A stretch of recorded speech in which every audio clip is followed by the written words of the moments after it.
guys, it's me, and today I will be posting a YouTube video of me interviewing WBC champion Gary Russell Jr. Top fighter. He fought Vasil Lomachenko, gave Lomachenko a good fight. Top fighter at 126. Potentially moving up to fight some guys at 135. So it's gonna be a good video. Any other fighters that you want me to interview, let me know who you guys want. I'll try my best. It's not as easy as, it's just not that easy, but I'll try my best. Thank you guys for watching. Let me know your thoughts in the comment section below, and thanks, guys. So my first question is, do you have any potential future fight date in the horizon? Not as of yet. Not yet? Okay. Not as of yet. My next question is, do you have any issue fighting without any fans during this whole pandemic, or you're okay fighting without fans? Nah, I don't have an issue fighting without any fans. I think when you're worried about the crowd and all that other stuff, it takes your focus. If you focus on that, your focus isn't what it's supposed to be on. The main objective is to go out there and be victorious, so. Exactly. Nah, I don't know about that.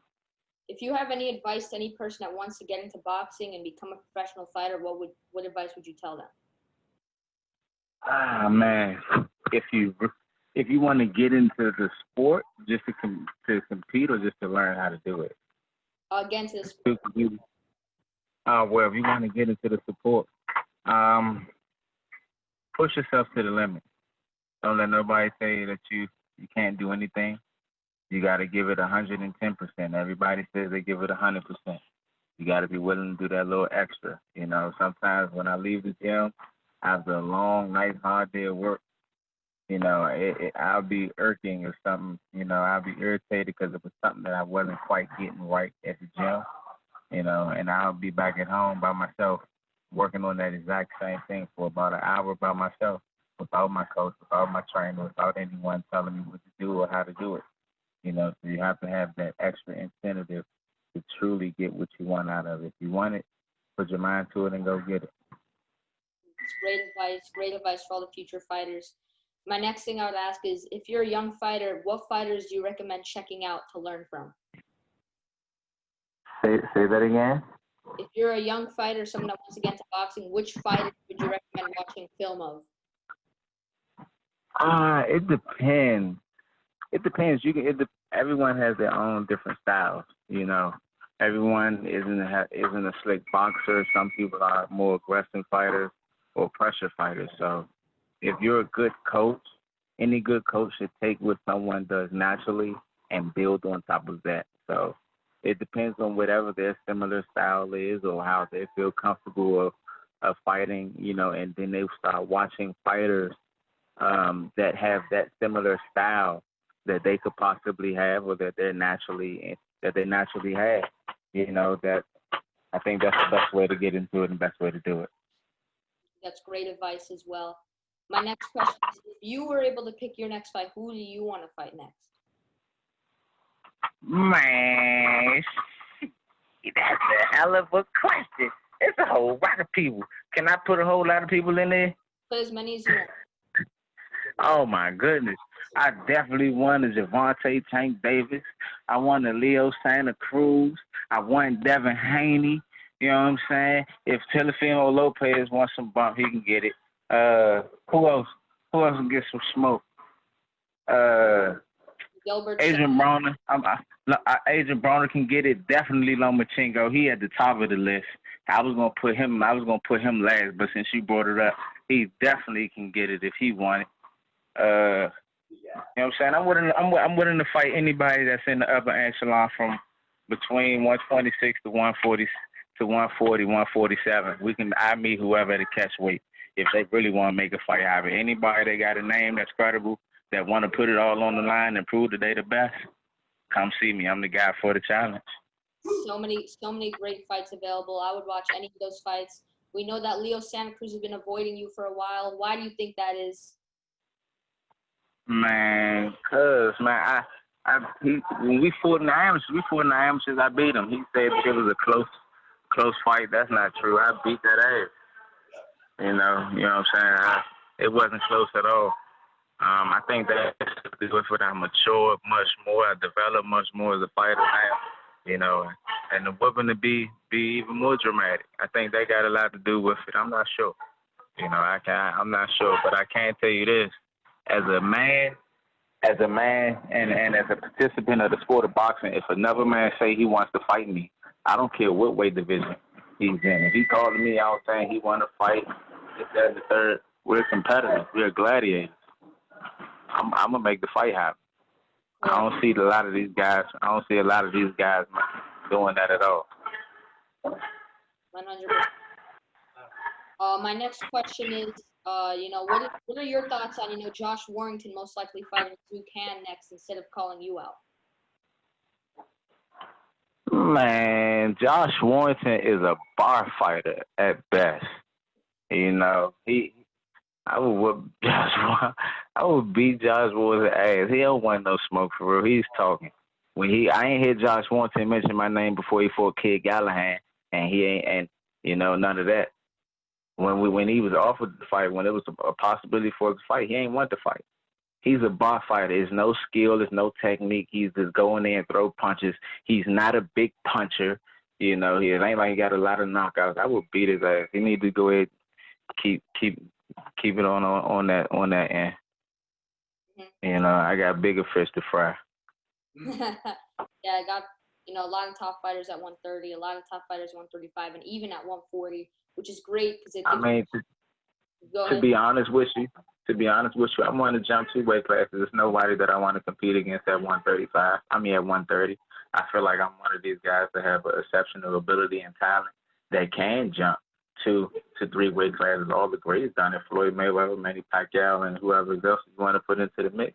They all have done it. The only thing is they went in order. I had the ability where I don't feel as though I need to go in order. I don't have to stop at 130. I'll fight one of these guys at 135. Exactly. If somebody at 140 got something they want, they want to put it on the line, I'll meet one of these guys at the catch weight. And Mikey Garcia, since he wanted to put his foot in it, he said I was disrespectful for putting my arm around Leo Santa Cruz father, this, that, and third. First of all, I wasn't trying to create no harm to his father. We're entertainers at the end of the day. I was promoting the fight. That's it. That's all. But since Mikey Garcia wanted to put his foot in it, shit, I meet Mikey Garcia to catch weight too. What the fuck? I mean, I'm game. I'm a fighter. Let's make it happen. Now, my next question, great points as well. Since you want to fight Vasyl Lomachenko and you want to fight Teofimo Lopez, who are you predicting to win that fight? Man, honestly, I don't know. And to be honest with you, I really don't even care. I don't care who wins. Lomachenko could lose the fight. It wouldn't really matter to me. I still want to fight. I don't care if he loses his next 10 fights. That's a fight that I still would want to fight, point blank period. It has nothing to do with the sport of boxing. It has nothing to do with the fans. It has nothing to do with nobody else. It's just something that I want to accomplish for myself internally. He fought a dehydrated version of Mr. Gary Russell Jr. that had to lose 5 pounds before the weigh-in. We still fought to a split decision fight. It was a knockdown in the fight. I put him on his back pockets when I was completely tired. It wasn't called in the fight. You know what I'm saying? That's neither here nor there. But he fought me at my lowest form. And it was still one of the toughest fights of his career. No one knew who Vasily Lomachenko was in the sport of professional boxing until he fought Mr. Gary Russell Jr. So why not do this shit again? Do it again with me fully hydrated. If I was educated and I had the sense that I have now, I would have just not made the weight and took the fine because we had a faulty scale. But it's neither here or there, but that's definitely a fight that I want. 100%. So my next question is, what do you think is the main reason that boxing is such a corrupt sport and the fights aren't getting made? If you had to give your own interpretation. I mean, I just think politics, a lot of stuff is corrupt. That's just society within itself. Society is corrupt, There's a lot of stuff that's going on. I wish people would just do business fairly, and the right way, but unfortunately it's not. As you can see, now recently Austin Trout took the WBO to trial, for doing some stuff that was incorrupt or that was corrupt in the sport of boxing. That a lot of the fighters, get the backlash of that happens to a lot of fighters all the time. He was just the only one that had enough education and enough financial backing to push it. So Exactly. there's stuff like that that plays a big part. People pay to see the fighters compete, not the managers and promoters. People tune in to see us, not the managers, promoters. And I think it's just a crazy world that we're in. We need more people that's going to play fair and just be upright and play it forward. That's a great point as well. There was a few months ago, I would say, you were telling Floyd Mayweather to stop protecting Gervonta Davis, something in that realm. Would you like to elaborate on that? I mean, just that. I told him, let's make the fight. Come on, make the fight happen. They picking and choosing who they want to fight. They pick and choose who these guys fight. I don't pick and choose who I fight. I'm a real fighter at the end of the day. They want to fight the guys that got the least amount of chances of beating him and stuff like that. That's some sucker shit. If that's the case, you shouldn't even be in the sport of boxing. Exactly. We fighters. We're warriors. We gladiators. I don't understand that. Y'all looking like females, if you ask me. I'm thinking I'm starting to see a slip showing or something. I mean, these dudes really scared. They scared. I mean, they know in the sport of boxing, we get paid based upon our ability to produce. They know their chances of producing when they step in the ring with Mr. Gary Russell Jr. The chances of that is very slim. So Floyd is protecting Gervonta's career. Nobody in the sport of boxing want to see Gervonta Tank Davis fight no one else other than Mr. Gary Russell Jr. Nobody want to see a Leo Santa Cruz fight anybody else other than Mr. Gary Russell Jr. Sure. No one else in our weight division or near it is relevant enough for anybody to want to see. So what's up? Make the fight happen. What, you scared him to beat your fighter ass? Stop protecting him.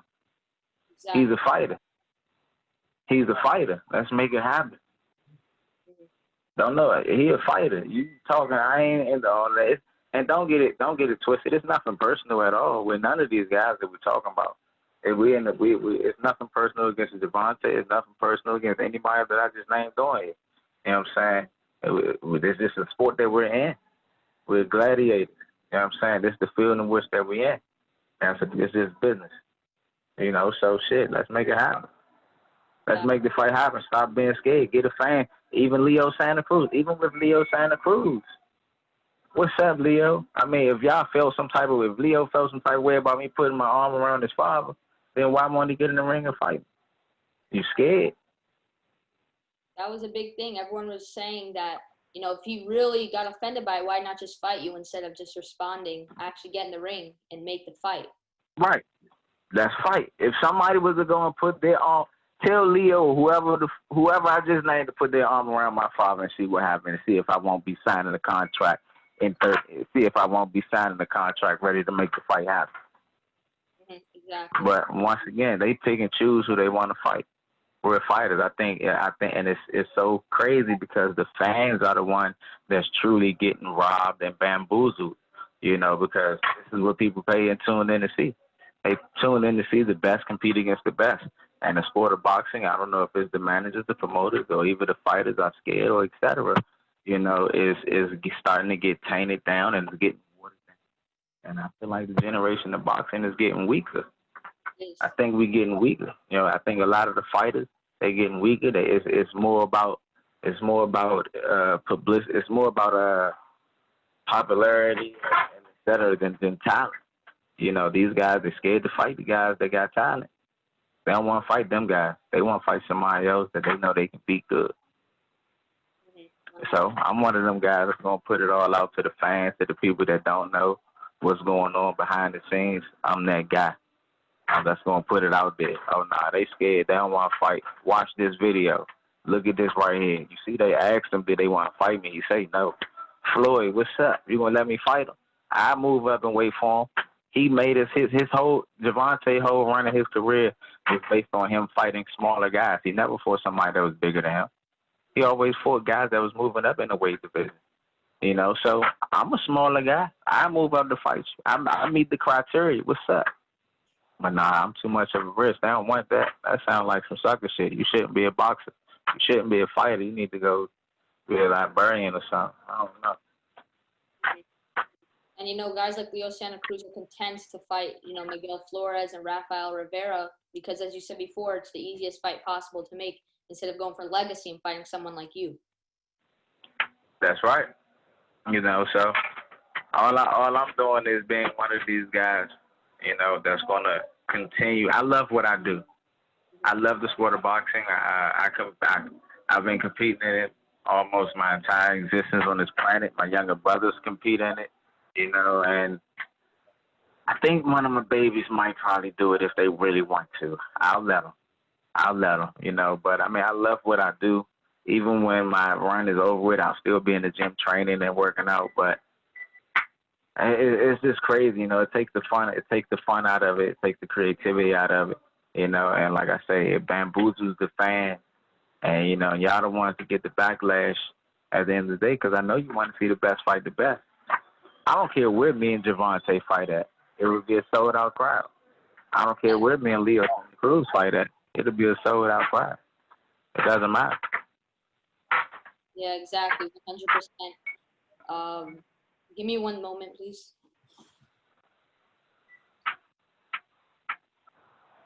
Oh, yeah, I got to put Devin Haney in the running, too.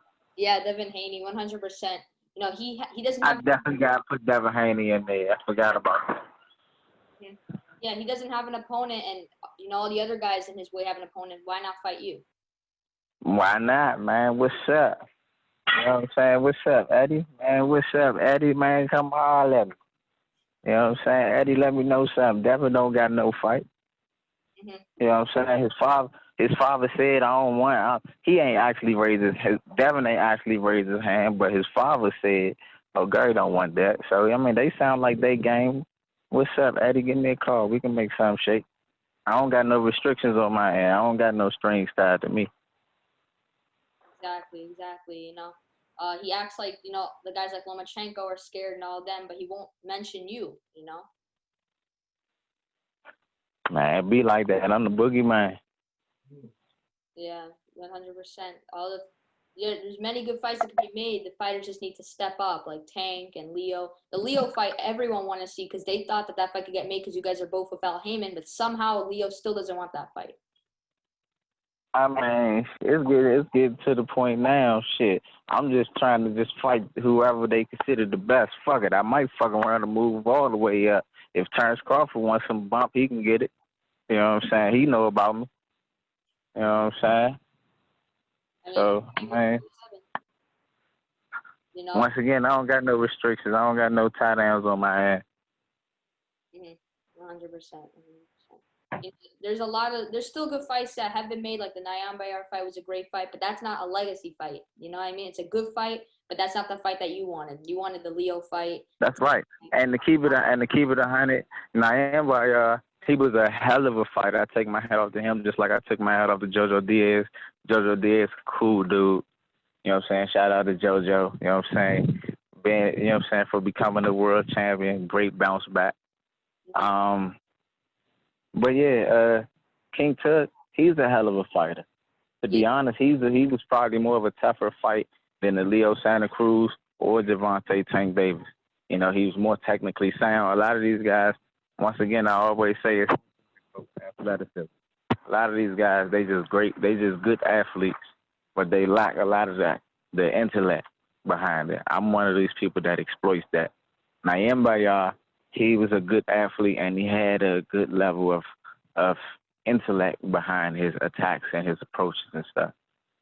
So he'll give a Tank or Leo Santa Cruz or Shakur Stevens a run for their money. I'd like to see any one of them fight him. Me too. I knew that would be a tougher fight for you because Nayan Bayar is a very high level amateur.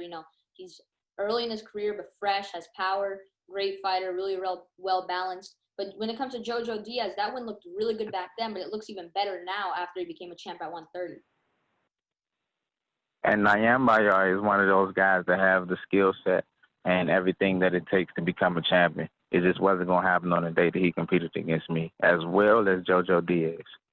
Mm-hmm.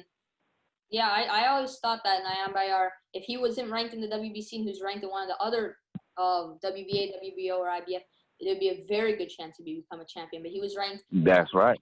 in the toughest sanctioning belt in the WBC where you're in. That's right. No, Nayam Bayar, he's a hell of a fighter. He's definitely a good fighter. I take my hat off to him, and I know at some point he'll become a world champion. You know, they navigate his career correct, and they put him back in there with one of these other guys. He'll become a world champion. And he's one of these type of people, just like JoJo. JoJo learned a lot from him in the fight when we competed against each other. He learned a lot, even when he was getting ready for Tevin Farmer. It was no way that JoJo was going to be able to prepare for that fight without studying ours. We back tomorrow afternoon. Without studying our fight. 100%. He definitely became a better fighter. It was apparent in his when he moved up to 130, that he learned a lot from his defeat, and he made strides, and that's, as you said, a big reason to why he beat Farmer. That's right. That's right. I like JoJo. That's what's up. Well, I think that's all the questions we have for today. Thank you so much for doing this interview. Oh, man, you're definitely welcome. Look, and guess what? I'm in the gym grinding right now as we speak. That's great. Stay in shape always. So stay ready so you don't have to get ready. Man, I stay fuck something up ready. That's great, definitely. So whenever boxing's back, you'll be in shape. You'll be ready to fight whoever they put with you. That's right. Well, thank you for having me, and y'all enjoy the rest of y'all day. You too. Thank you so much.